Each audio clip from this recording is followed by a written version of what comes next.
नवरात्रों का जो पवित्र पावन त्यौहार है वो अब समाप्त होने वाला है। इन 9 दिनों में बड़ी धूमधाम के साथ देवी मैया की पूजा की जाती है और 9 रूपों को पूजा जाता है।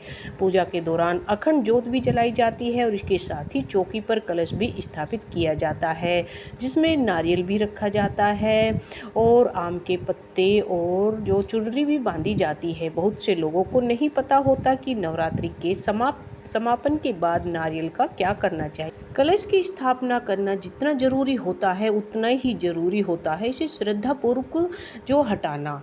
यदि आप गलत तरीके से नारियल और कलश को हटाते हैं या उसका गलत उपयोग करते हैं तो आपको नवरात्रि की पूजा अर्चना करने का कोई भी फल नहीं मिलेगा।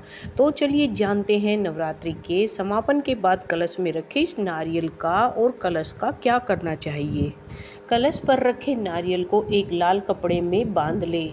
जो लाल कपड़ा जो आप लाते हैं नवरात्रों में उस लाल कपड़े में बांधकर, कपड़ा जो नया होना चाहिए, इसके बाद इसे मंदिर में ही रखा रहना चाहिए। रख दे माता रानी के पास। पूरे 9 दिनों पूजा में स्थापित होने के कारण यह नारियल बहुत पवित्र और पावन हो जाता है।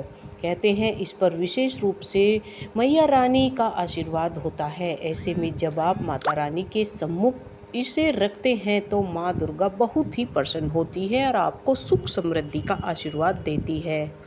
पहला उपाय तो आप ये कर सकते हैं। दूसरा उपाय है, अगर आप कलश में जो नारियल रखा है उसे आप प्रसाद के रूप में ग्रहण कर सकते हैं और अपने घर परिवार में इसे प्रसाद के तौर पर बांट सकते हैं। यह भी बहुत शुभ होता है।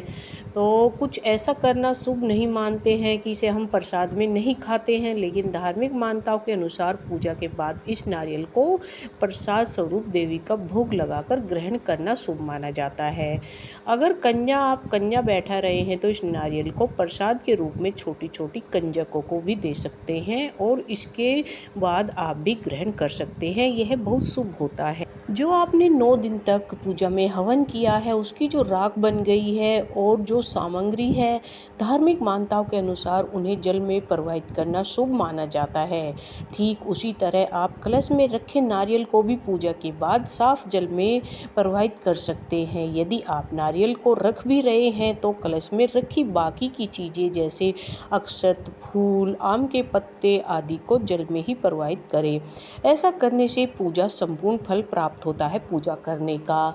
और जो जल बचता है उसे अपने घर में छींटा लगा दे और अपने परिवार के और अपने ऊपर भी छींटा लगाएं। और जो अगर जल बचता है तो उसे तुलसी में डाल दे या किसी और पेड़ पौधे में।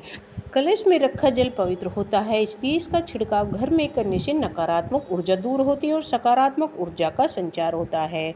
घर के हर एक कोने में जल जरूर छिड़कना चाहिए, लेकिन बाथरूम और शौचालय में नहीं छिड़कना चाहिए, इससे बचना चाहिए। कलश में नारियल हटाने के बाद आप इसे नदी में प्रवाहित कर सकते हैं, इसे मंदिर में भी रख सकते हैं। कलश में रखा सिक्का तिजोरी या पर्स में रखने से धन की कभी कमी नहीं होगी। जवारों को पूजा स्थल पर धन के स्थान पर और पर्स में भी रख सकते हैं। एक विशेष और ज़रूरी बात, कलश का विसर्जन तभी करें जब नवरात्रि पूरे हो जाए।